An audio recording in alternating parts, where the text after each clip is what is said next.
এখন 2070 সাল। বিছানায় শুয়ে থাকতে থাকতে বোরিং লাগছে, তাই হঠাৎ মনে হলো নাতনির রুমে গিয়ে একটু নাতনির সাথে গল্প করি। তারপর বিছানা থেকে আস্তে আস্তে উঠে টেবিলের উপর থেকে চশমাটা নিয়ে পরে নিলাম। এখন আবার চশমা ছাড়া কিছু চোখে দেখতে পাই না। তারপর বিছানার কোণ থেকে লাঠিটা নিয়ে আস্তে আস্তে নাতনির রুমে গেলাম। সেখানে গিয়ে দেখি নাতনি ল্যাপটপের মধ্যে যেন কি করতেছে। আমাকে দেখেই বললো, এসেছো দাদু, বসো, আমি টিউশনে যাব, রেডি হই। ও ল্যাপটপটা খোলা রেখেই চলে গেল। আমি ল্যাপটপের সামনে গিয়ে বসলাম। বসেই দেখি ল্যাপটপের মধ্যে ফেসবুক নামক একটা অ্যাপ, যে অ্যাপটা আমাদের সময়ের মতো না। আমি মনে মনে ভাবলাম হয়তো অ্যাপটা আপডেট হয়ে গেছে, আর আফসোস করে বলতে লাগলাম, হায় রে, কত যুগ কেটে গেল, ফেসবুকে ঢোকা হয় না। অথচ একটা সময় এই ছেলেটা, না না এই বুড়োটা, একটা সময় ফেসবুকের মধ্যে সারাটা দিন কাটাতাম, পোস্ট, চ্যাটিং, বন্ধু বান্ধব নিয়ে। তারপর মনে মনে ভাবলাম দেখি তো একটু ফেসবুকে ঢুকতে পারি কিনা। অনেক কষ্ট করে পাসওয়ার্ডটা মনে করলাম। তারপর ফেসবুকের ভিতরে ঢুকলাম। ঢুকেই দেখি 8000-এর উপর মেসেজ। চ্যাট লিস্টে অ্যাক্টিভ আছে মাত্র 12 জন, অথচ আমার ফ্রেন্ড লিস্টে 4000-এর উপর ফ্রেন্ড ছিল।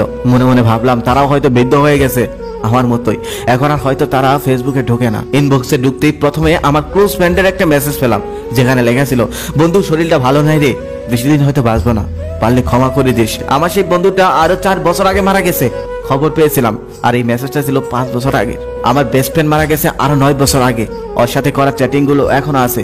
দেখে হাসলাম, আমার অবাক হলাম, কষ্টও পেলাম। তারপর আমাদের বন্ধুদের একটা গ্রুপ ছিল, সেই গ্রুপে ঢুকলাম। সেই গ্রুপের প্রত্যেকটা মেসেজ এখনো জীবন্ত, তবে সেই মানুষগুলো এখন আর জীবন্ত নেই। অনেকেই মারা গেছে, আর অনেকের খোঁজ জানি না।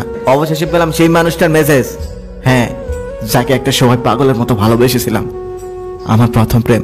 অনেক ভালোবাসার পরেও তাকে পাওয়া হয়নি, তার সাথে আর কখনো দেখাও হয়নি। তারপর তার আইডিতে ঢুকলাম। ঢুকে দেখলাম লাস্ট 16 বছর আগে একটা পোস্ট করা হয়েছিল, যেখানে সে আর তার নাতনি, তবে চুলগুলো সাদা, সাদা শাড়ি পরা। তার একটু নিচে যেতেই দেখলাম তার ফ্যামিলির সাথে একটা ছবি আপলোড দেওয়া, সেখানে সে, তার স্বামী, সন্তান, নাতি নাতনি সবাই। কত সুন্দর একটা ফ্যামিলি। তাকে শেষবার যখন দেখেছিলাম তখন চুলগুলো কত স্টাইল করা ছিল, লাল শাড়ি পরা ছিল।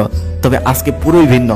আজকে সে বুড়ো হয়ে গেছে, চুলগুলো সাদা হয়ে গেছে, কিছু চুল আবার মেহেদি দিয়ে লাল করা। অবাক লাগছে দেখে, সেই মানুষটা এমন হয়ে গেছে। তারপর আমার ফোনের স্ক্রিনে তাকিয়ে দেখলাম আমিও তো বুড়ো হয়ে গেছি, আমিও তার আগের মতো নেই। চোখের কোণে দুপুরটা জল জ্বললো।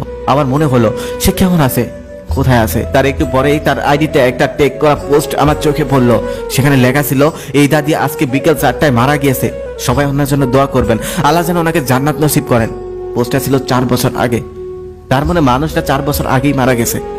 আফসোস করলাম, কষ্ট পেলাম।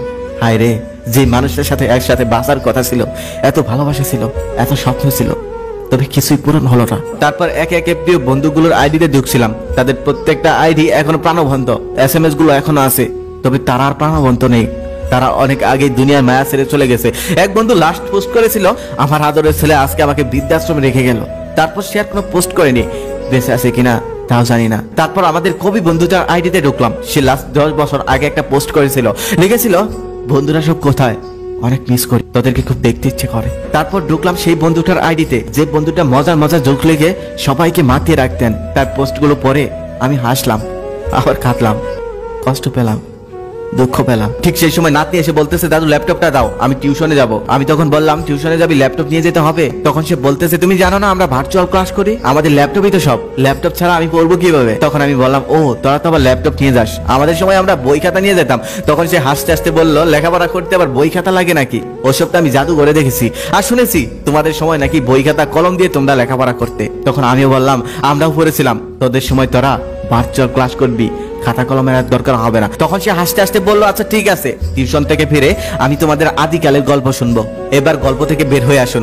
আজকে আমরা যারা আধুনিক 2070 সালে, তারাই কিন্তু আদিকালের মানুষ হয়ে যাব। তবে যখনই মারা যায়, মহান আল্লাহ তাআলা যেন আমাদের বৃদ্ধ হওয়ার আগেই দুনিয়া থেকে নিয়ে যায়, আমরা যেন ঈমানের সাথে মৃত্যুবরণ করতে পারি। আর যদি বেঁচে থাকি, তাহলে এই ভিডিওটা আবারও কোনো একদিন দেখবো। তখন হয়তো সময়ের সাথে এই ভিডিওটা সুন্দর ম্যাচিং করবে।